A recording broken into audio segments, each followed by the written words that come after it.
What do you do when the most arrogant civilization in the galaxy mistakes mercy for weakness? The Galactic Council chamber fell silent as Ambassador Chen Wei stepped forward, her footsteps echoing against walls that had witnessed 10,000 years of diplomatic theater.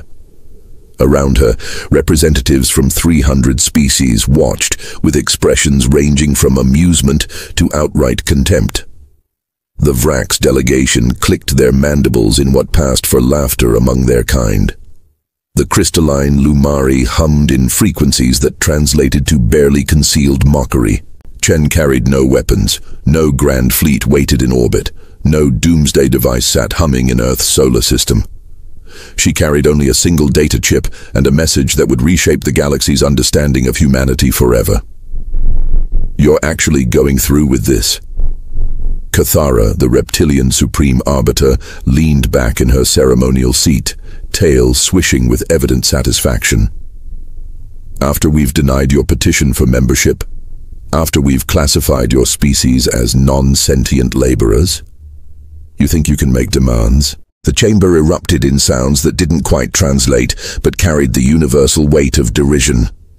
Humanity had been discovered 3 cycles ago, emerging from their backwater system with primitive fusion drives and naive optimism. They'd asked to join the galactic community as equals. The request had been denied within minutes. Humanity was granted Tier 7 status, suitable for manual labor and resource extraction. Nothing more. Chen's expression never changed. We gave you a choice. We asked you nicely. And now? Cathara gestured broadly, playing to the crowd. Now you declare war on 300 civilizations spanning 40,000 systems, with your 12 colony worlds and antique warships? The Vrax ambassador couldn't contain himself. By the void, this is the most entertaining session in centuries. Please, human, do tell us your grand strategy. Chen placed the data chip on the projection pedestal. Information flooded the holographic displays, scrolling faster than most species could process.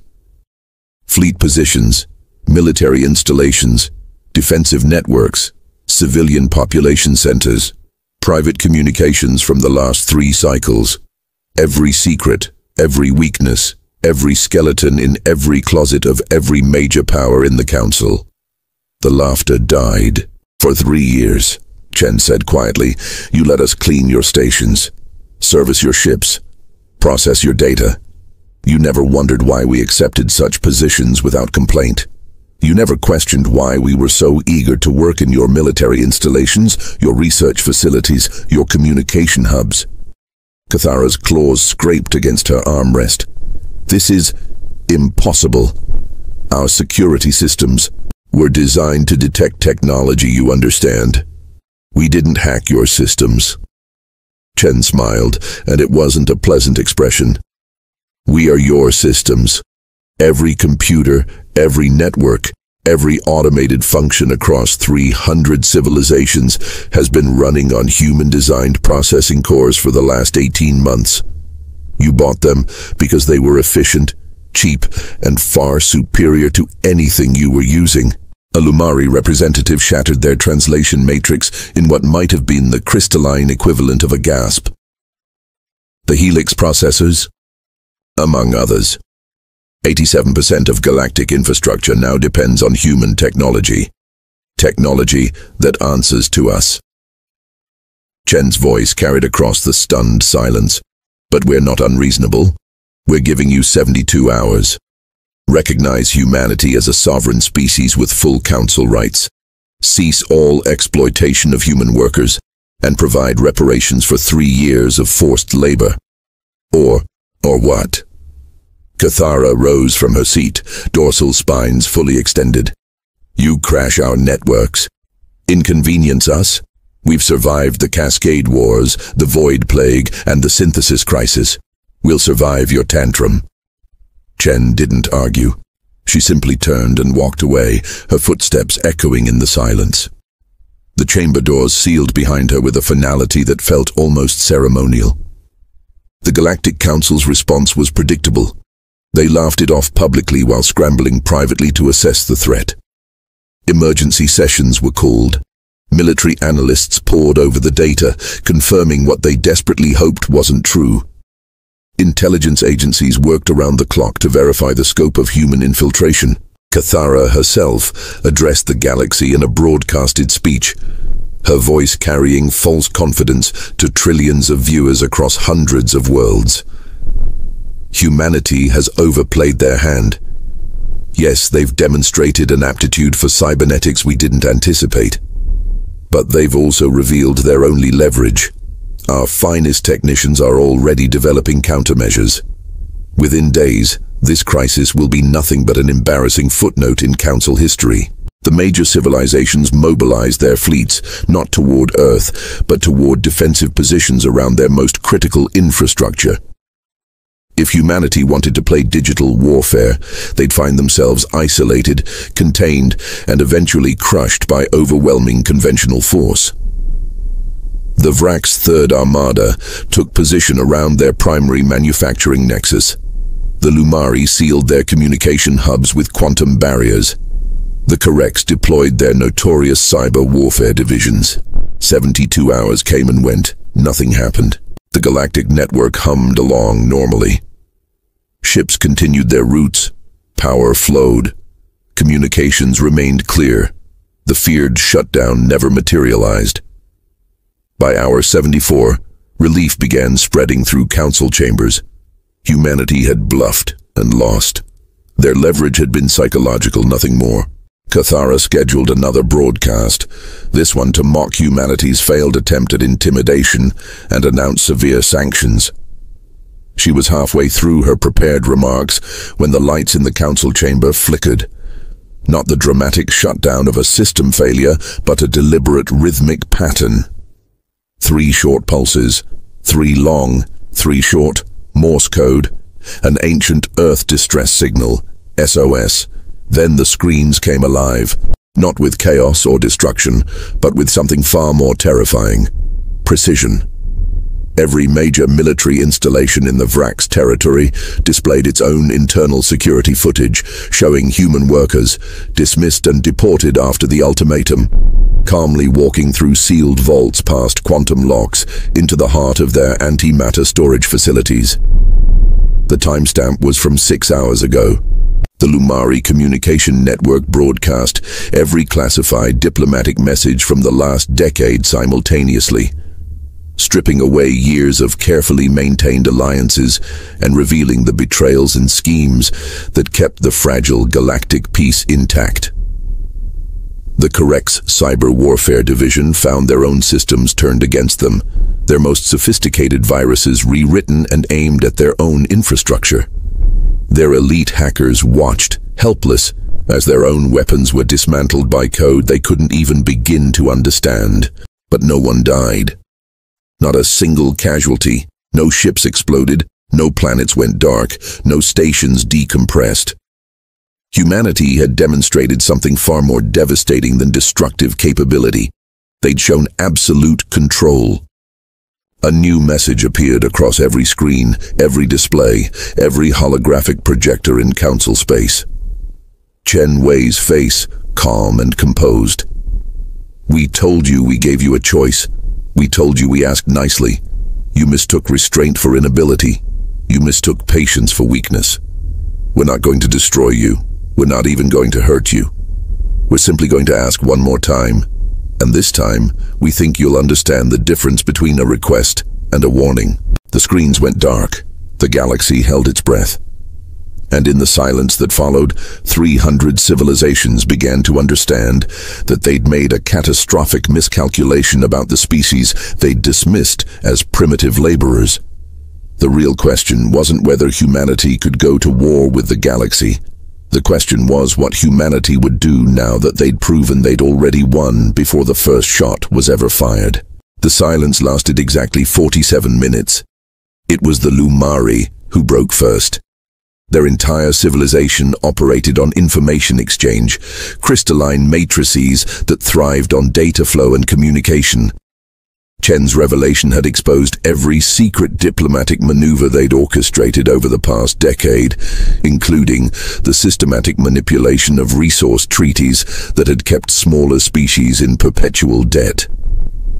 Their reputation, built over millennia, had shattered in seconds, not through violence but through truth. Their representative approached Earth's temporary embassy station alone, without the ceremonial entourage that usually accompanied such meetings. The crystalline being stood before Chen Wei, light refracting through its form in patterns that translated to something humans might recognize as shame. "How long?" it asked simply. Chen understood the question beneath the question. "From the beginning. The moment we arrived in Council space, we knew what you were. We'd been listening to your broadcasts for 2 centuries before we developed faster-than-light travel. We learned your languages, studied your cultures, understood your power structures. When we finally reached you, we knew exactly what you'd see when you looked at us." The Lumari pulsed in confusion. Primitives? Opportunity. Chen walked to the window overlooking the embassy dock, where hundreds of human workers had once loaded cargo, maintained systems, and smiled politely while being treated as barely sentient. Every civilization in the Council operates on the same fundamental assumption. Technological advancement equals superiority. You measure worth in processing speed, weapon yield, territorial control. We measure it differently. She pulled up a holographic display showing Earth's history. Not the sanitized version humanity had presented to the Council, but the real story. Empires rising and falling, species going extinct through human expansion, then being brought back through human intervention. Wars that nearly ended everything, followed by unprecedented cooperation. Technological singularities that were deliberately slowed, controlled, and shaped by choice rather than capability. "We've had artificial general intelligence for 90 years, Chen said quietly.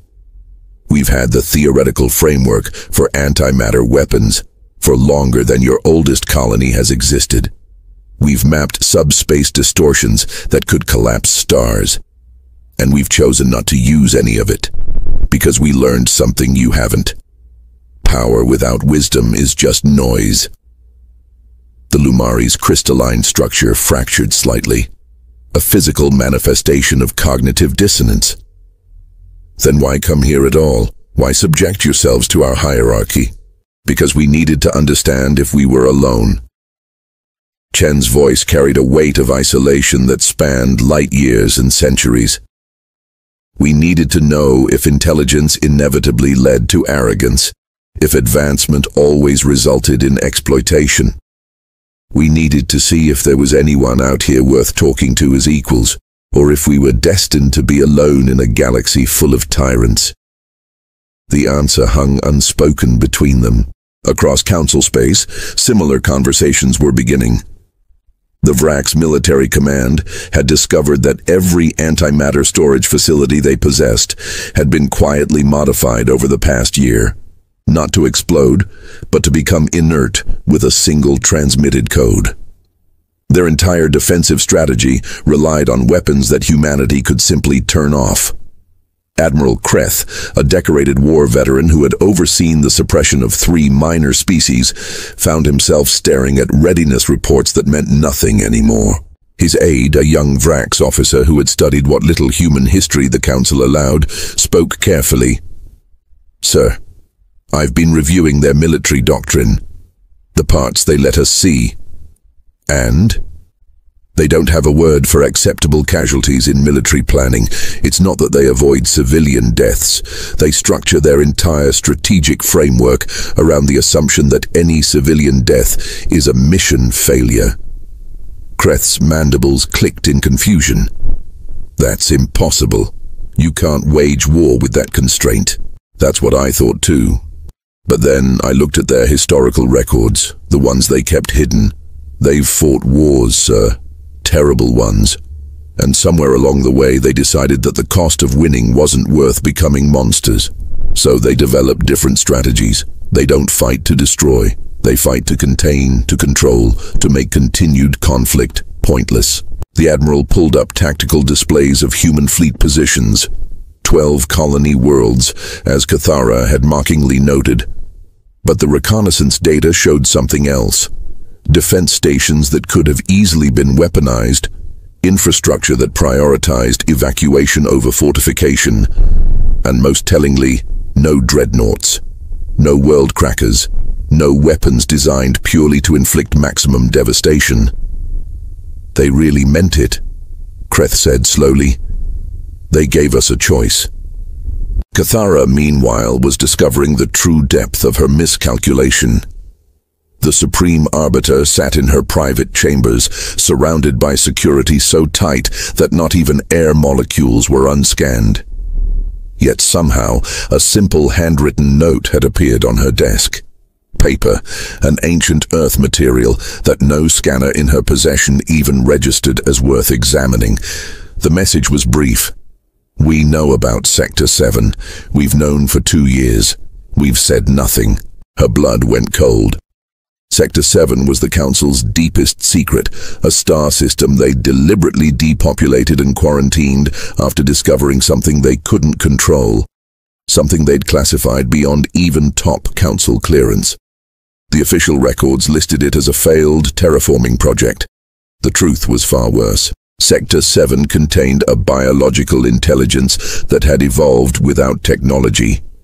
A planetary consciousness that had reached out to the survey team and shown them something fundamental about the nature of existence that had shattered the minds of everyone who'd encountered it.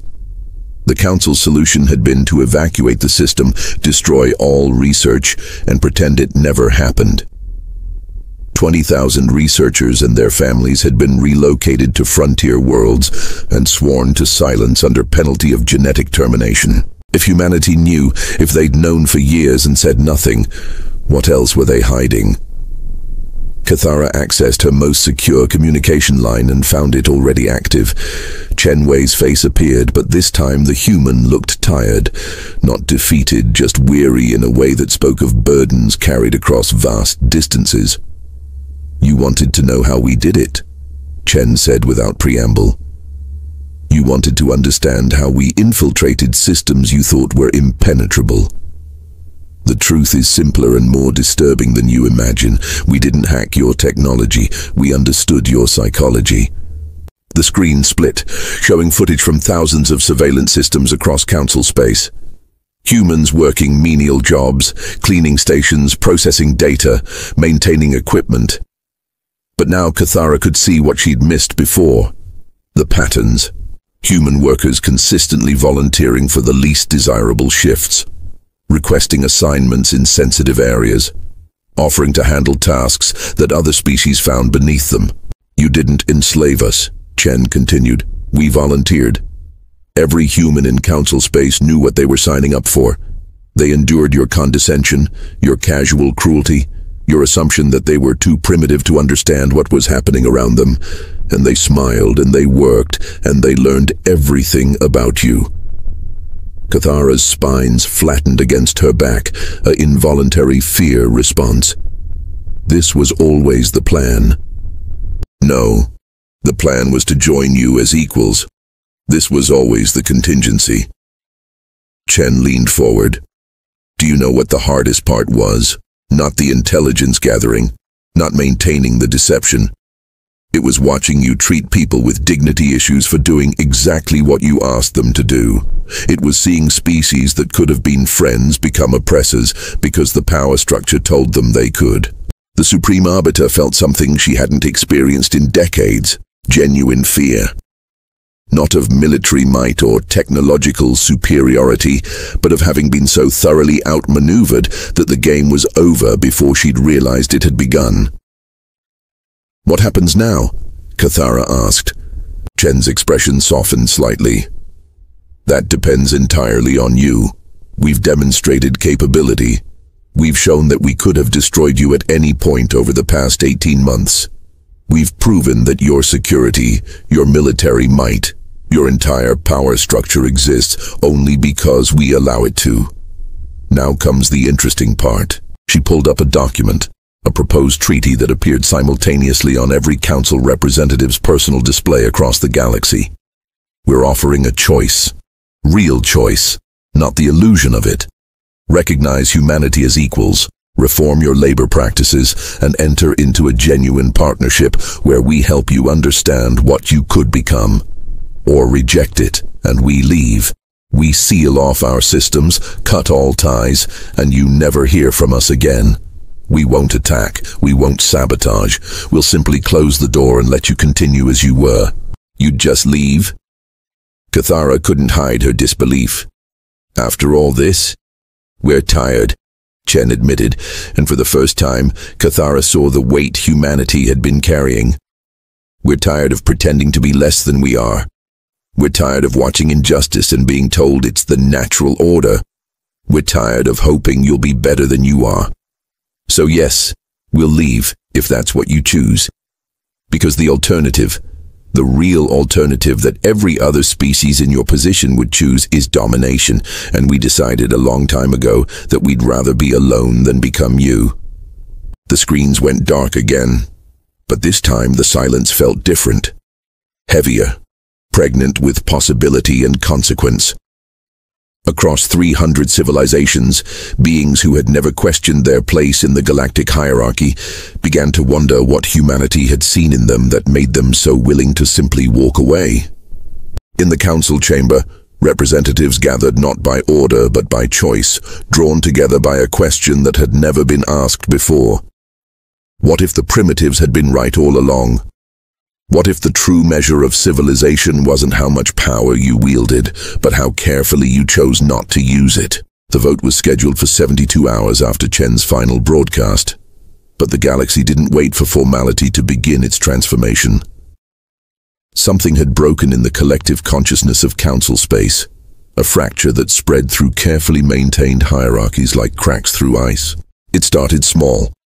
A Correx overseer on mining station Theta 9 found himself unable to issue a standard discipline order to a Palian worker who had requested medical leave. Not because the system prevented it, but because he suddenly couldn't stop seeing the Palian as his daughter's teacher, who had patiently helped her understand quantum mathematics with a gentleness his own species had forgotten how to express. He approved the leave and spent the rest of his shift staring at his hands, wondering when he'd stopped seeing people. On the Vrak's homeworld, a government archivist named Selth made a decision that would have been unthinkable a week earlier. She accessed the sealed historical records, the ones that documented the Vrax's own rise to power 3,000 years ago. The conquest of the Mira species, the systematic cultural erasure, the comfortable lies they told themselves about manifest destiny and natural selection. She didn't leak the files to the public networks. She didn't need to.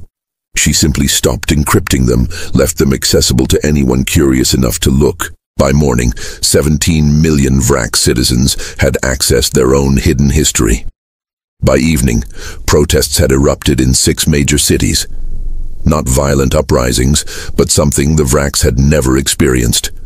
Organized, peaceful demonstrations demanding accountability for crimes their ancestors had committed, but their generation had chosen to forget. The Lumari faced a different crisis entirely.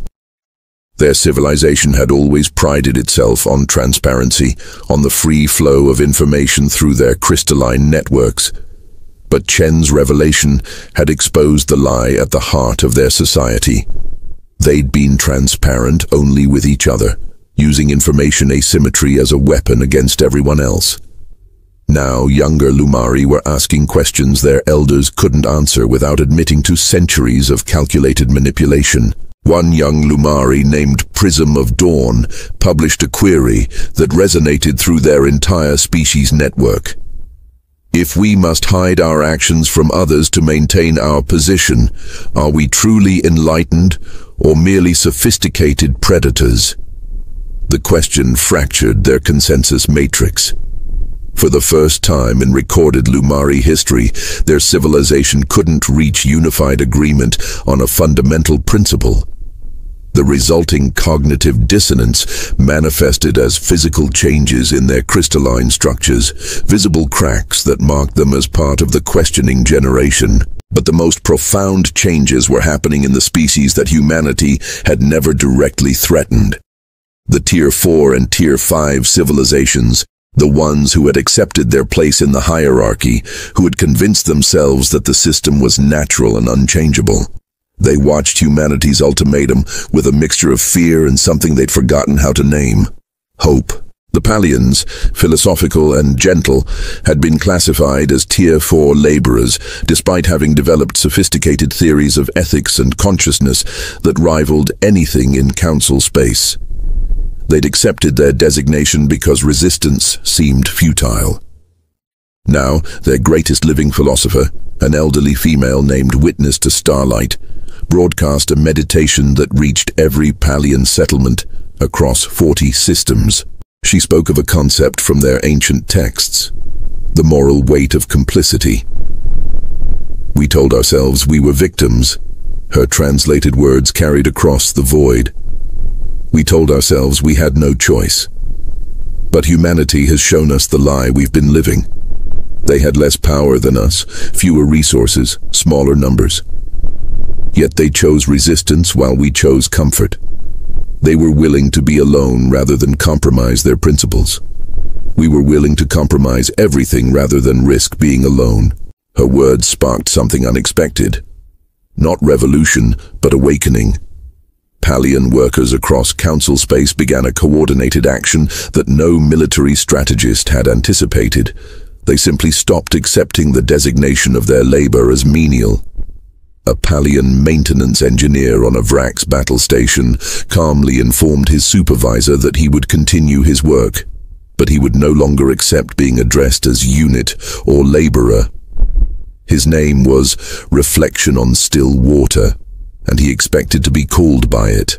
The supervisor, still reeling from the humanity crisis, agreed without argument. Within hours, the practice spread. No violence, no sabotage. Just quiet, firm insistence on basic dignity. The hierarchy didn't collapse. It simply began to erode, one interaction at a time.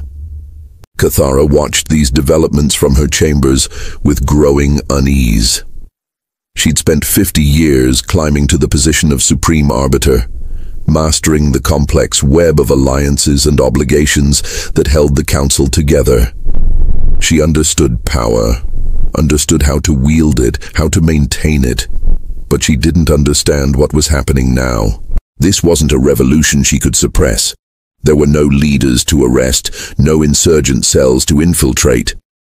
Humanity had done something far more destabilizing. They'd asked a question the galaxy couldn't unask. What if the strong didn't deserve to rule simply because they were strong? She accessed the private network that connected the Council's true power brokers, the ancient species who had shaped galactic civilization for millennia. The architects, they called themselves, though few outside their circle knew of their existence. These were the civilizations that had survived the Cascade Wars, that had rebuilt society from the ashes of the old empire, that had created the hierarchy to prevent another apocalypse. The meeting space existed in a quantum-encrypted subdimension, untouchable by any known surveillance technology. 12 beings appeared as avatars, their true forms too dangerous or too strange to manifest even in virtual space. The humans must be contained, the entity known as First Voice declared. Its avatar appeared as geometric patterns that hurt to perceive directly. They've destabilized millennia of carefully maintained order in less than a week. Contained how? Cathara asked. They've already demonstrated that our technology is theirs to control. Our military is ineffective. Economic sanctions would hurt us more than them. There are other methods. Second Voice materialized as a sound that seemed to come from every direction simultaneously. The humans have a weakness. They care. They care about their workers still in our space. They care about the species they've inspired to question. They care about not becoming conquerors. We can use that.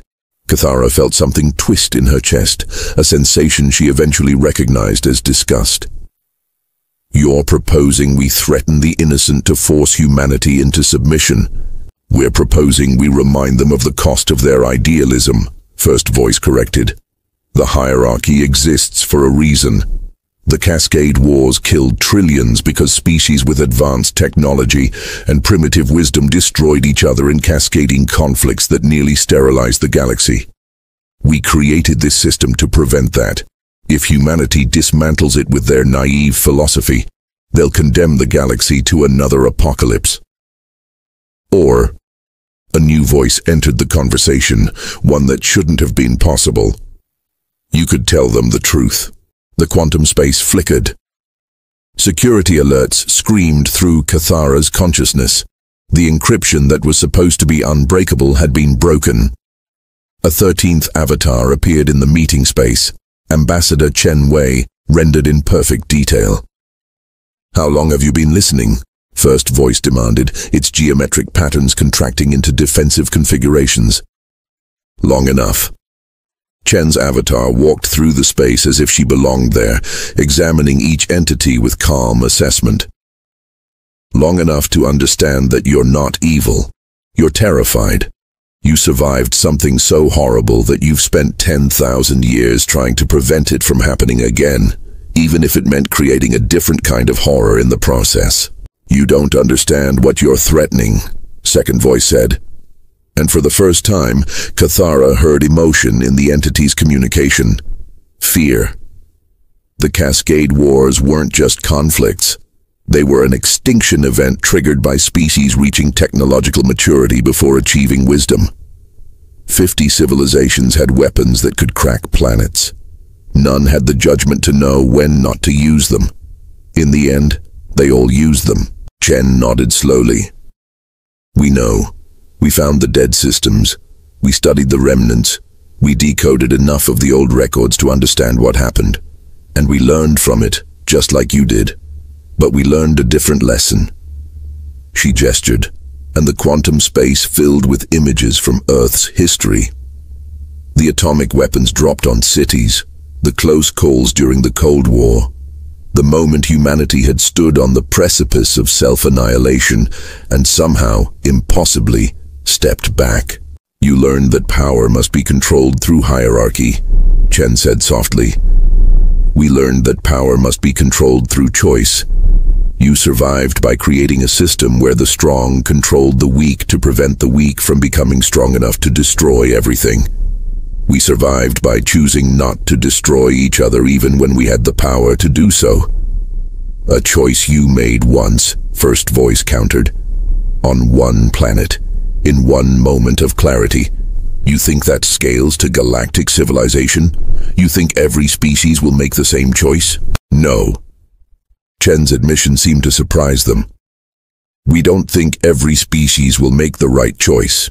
We know some won't. We know that dismantling your hierarchy might lead to conflicts you've spent millennia preventing. But we also know that your solution isn't sustainable. You haven't prevented the next apocalypse. You've just delayed it while building resentment in thousands of species that will eventually explode." The quantum space fell silent. Cathara found herself holding her breath, though she had no lungs in this virtual realm. "So what's your solution?" she asked quietly. "What's the third option we're all missing?" Chen turned to face her directly, and Cathara saw something in the human's eyes that she hadn't expected. Uncertainty. "We don't have one. Not yet. We were hoping you did. That's why we came to the Council in the first place. We were hoping we'd find civilizations that had solved the problem we're still struggling with. How do you build a society that's free enough to allow growth, but structured enough to prevent self-destruction?" She let that sink in before continuing. "We didn't come here to conquer you. We came here hoping to learn from you, but we found a system built on fear and oppression, and we couldn't be part of that. So we tried to force change, thinking we knew better. But maybe we're just as arrogant as you've been. Maybe the truth is that none of us have the answer." First Voice's geometric patterns shifted, rearranging into something that might have been contemplation. You're saying you don't know what comes next. We're saying nobody does, and maybe that's the real problem. You've been trying to control the future by controlling the present. We've been trying to free the present without considering the future. Neither approach works alone. Cathara felt something shift in her understanding, a perspective change so fundamental that it left her dizzy. You're proposing collaboration, real collaboration, not the facade we've been operating under. We're proposing honesty, Chen corrected. Tell the galaxy about the Cascade Wars, the real history, not the sanitized version. Tell them about Sector 7 and what you found there. Tell them why you're afraid. Let them make informed choices about what comes next, instead of imposing choices on them. And if they choose destruction, Second Voice asked, then at least it will be their choice, made with full knowledge. And maybe, just maybe, when people understand the real stakes, they'll surprise you the same way we surprised ourselves. The meeting space dissolved, leaving Cathara alone in her chambers with the decision that would define the next era of galactic civilization. Outside her window, she could see the council chamber where representatives were gathering for the vote. A vote that suddenly seemed far more significant than anyone had realized. Humanity hadn't just challenged the council's authority. They'd challenged the fundamental assumption that had shaped galactic civilization for 10,000 years. That safety required control, that peace required hierarchy, that wisdom could be imposed from above rather than earned through choice. And somewhere in the darkness between stars, Ambassador Chen Wei sat in her modest ship, hoping desperately that she hadn't just made the biggest mistake in human history. The council chamber had never been this quiet during a vote. Representatives from 300 civilizations sat in their designated sections, but the usual political theater was absent. No whispered negotiations, no dramatic gestures for the viewing public, just beings confronting a question that had no comfortable answer. Cathara stood at the central podium, her scales dulled with exhaustion.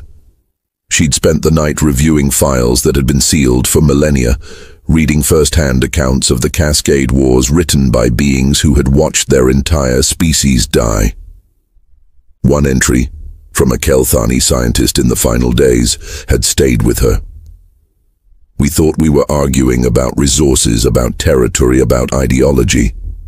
We were really arguing about who got to decide what happened next. Everyone wanted control. Nobody wanted responsibility. She began speaking without the usual formal preamble. I'm going to tell you something that the architects have kept hidden for 10,000 years. Not because they were evil, but because they were afraid. Because I was afraid. Her voice carried across the chamber, transmitted to trillions watching across the galaxy. The hierarchy we've maintained, the structure we've enforced, wasn't built on wisdom. It was built on trauma. The chamber remained silent as she shared the truth about the Cascade Wars.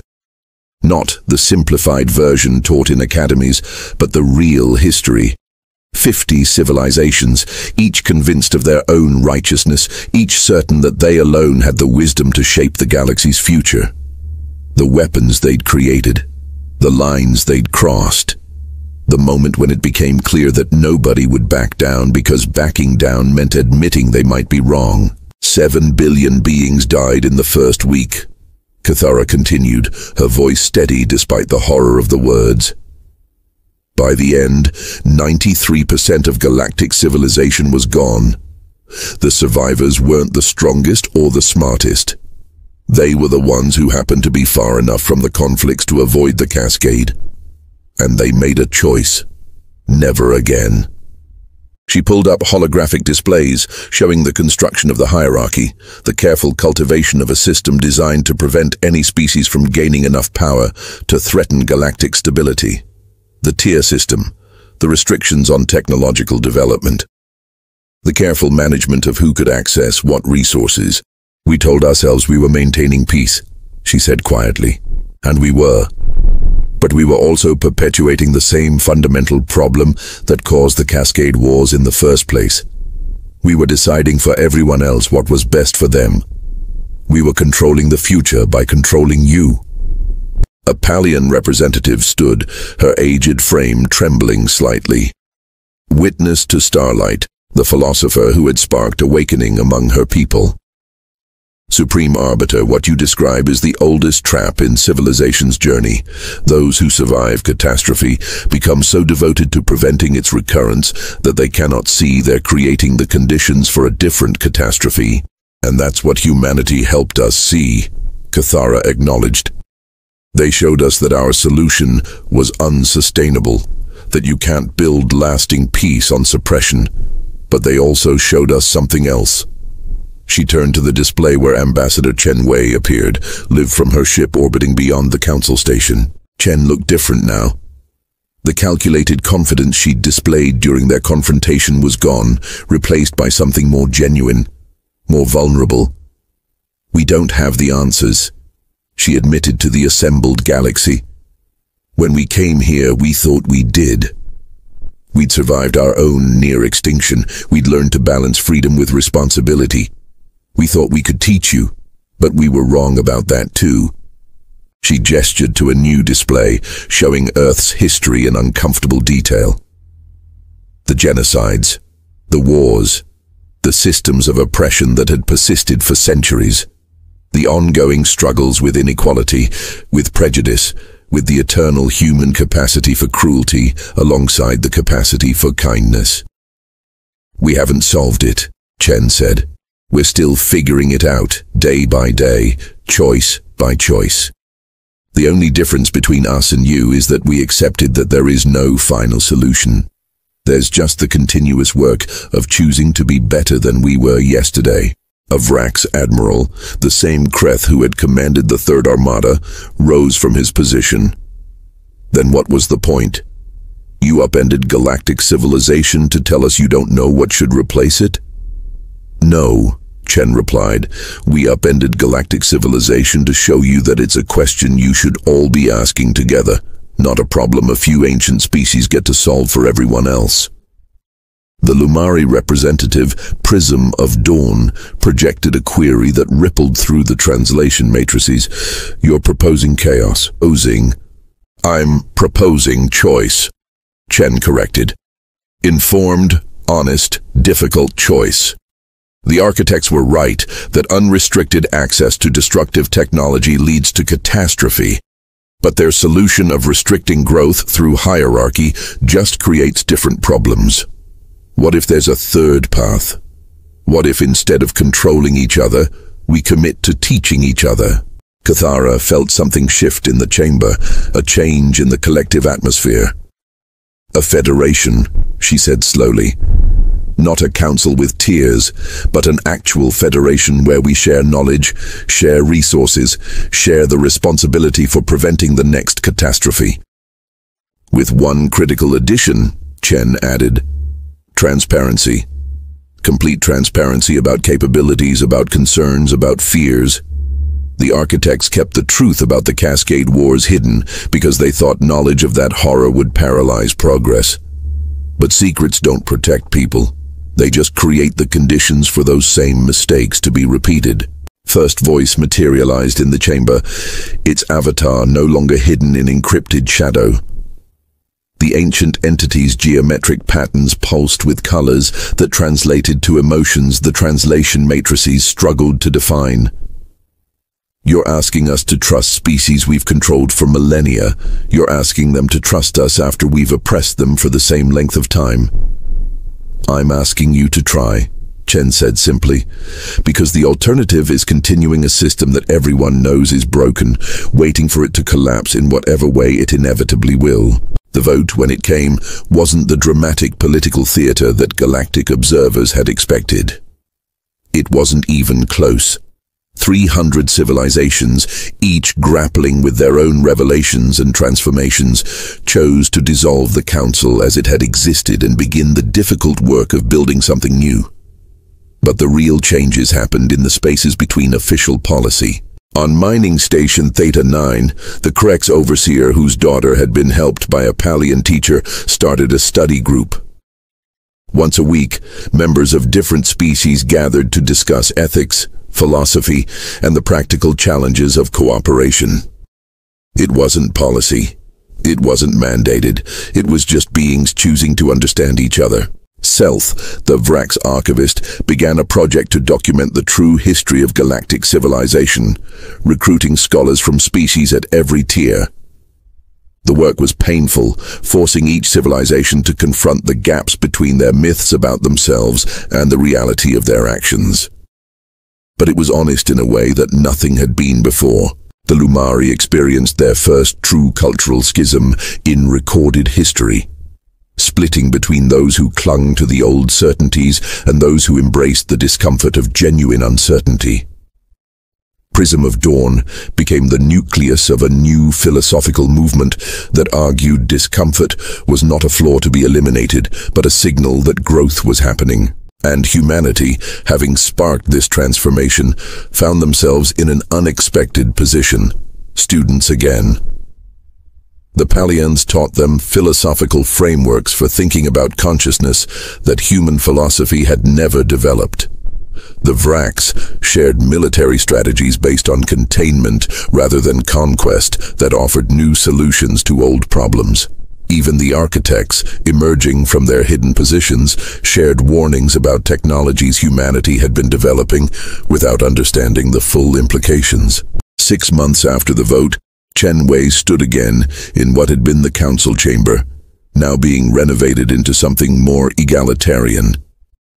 Cathara joined her, the two of them watching construction drones reshape the space. "Do you think it will work?" Cathara asked. Chen considered the question with the seriousness it deserved. "I think it will be hard. I think there will be setbacks, conflicts, species that refuse to participate or that abuse the new freedoms. I think we'll spend decades figuring out how to balance openness with security, how to share knowledge without enabling destruction, how to respect differences without accepting injustice." "That's not an answer." "That's because I'm not sure there is an answer," Chen admitted. "Maybe that's the real lesson. We keep looking for a system that will solve the problem forever, that will let us finally relax and stop worrying. But maybe sustainable civilization isn't about finding the right structure. Maybe it's about accepting that it's work that never ends, that each generation has to choose again to be decent to each other." Cathara's tail swished in what might have been agreement or resignation. The architects spent 10,000 years trying to prevent another catastrophe through control. You're proposing we prevent it through trust. "Not trust," Chen corrected gently. "Verification with the option for trust. We show each other our capabilities. We share our fears. We make the costs of betrayal clear, while making the benefits of cooperation even clearer. And we accept that sometimes, despite everything, some will still choose destruction. But we don't punish everyone for what some might do." Below them, a mixed group of engineers from 7 different species worked together on the renovation, their different biologies and perspectives combining to solve problems none could have addressed alone. A Lumari's ability to process data streams integrated with a human's pattern recognition. A Vrax's strength combined with a Palian's precision. Not hierarchy, not subordination, collaboration. "It's strange," Cathara mused. "We spent millennia believing that security required control, that peace required power, that wisdom meant knowing the answers. And now?" Chen asked. "Now I think wisdom might mean knowing which questions to ask together." Cathara turned to face the human ambassador. "Your species gave us something I'm not sure we deserved. You gave us a chance to choose to be better." Chen smiled, but it was tinged with sadness. "We gave you the same chance you gave us, even if you didn't realize it. You showed us a galaxy full of beings struggling with the same questions we are. We're not special. We're not uniquely wise. We're just another species trying to figure out how to be civilized, while civilization itself keeps changing what that means. The construction drones completed a section of the new chamber, and light streamed through the transparent walls, illuminating the space in ways the old hierarchical design had never allowed. Outside, ships from dozens of species moved through traffic patterns that were slowly adapting to treat all vessels equally, rather than prioritizing by tier. Chen thought about the moment she'd stood in this chamber and declared war on the galaxy, certain of humanity's righteous position. She thought about the 72 hours of silence that followed, the weight of responsibility for potentially destroying the fragile peace that had lasted millennia. She thought about the relief when the galaxy chose conversation over conflict, and the terror when she realized the real work was just beginning. "Do you know what kept me awake at night?" Chen said quietly. "Not the fear that we'd fail, the fear that we'd succeed by becoming the next architects, imposing our solutions instead of helping find collective ones. And now I lose sleep over different things. Whether we're sharing too much too fast, whether some species are being left behind in the transition, whether we'll recognize the warning signs if this new system starts breaking down." She laughed softly. "Turns out the burden of responsibility doesn't get lighter just because more people share it. It just gets more complicated." Cathara placed a clawed hand on the railing, her reflection ghostly in the polished metal. "Perhaps that's how we know we're doing it right. If it felt easy, if we were certain of our choices, we'd know we'd stopped learning." Below them, the mixed engineering team completed their shift and left together, heading toward the station's common area, where beings from across the galaxy now gathered to share food, stories, and the slow work of becoming something new. Somewhere in the depths of space, beyond the busy trade routes and political centers, a Palian colony ship was launching toward a world they'd chosen themselves. Not assigned by council decree, but selected through their own exploration and research. On the bridge, Witness to Starlight watched the stars stream past, thinking about the ancient question that had haunted her species for generations. What does freedom mean when you've forgotten how to choose? And across the galaxy, on a quiet station where humans still worked alongside other species, a young engineer paused in her repairs to help a Varax apprentice understand a complex system.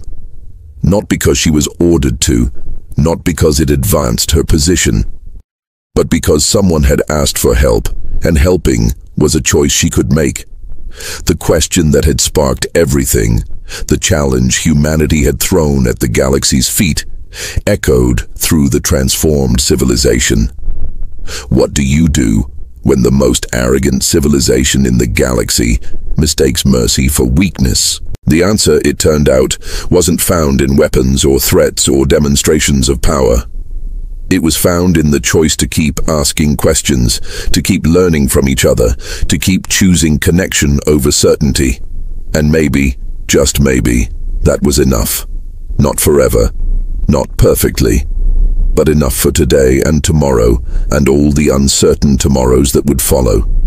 The galaxy had declared war on its own assumptions, and in the silence that followed, something new was learning to speak.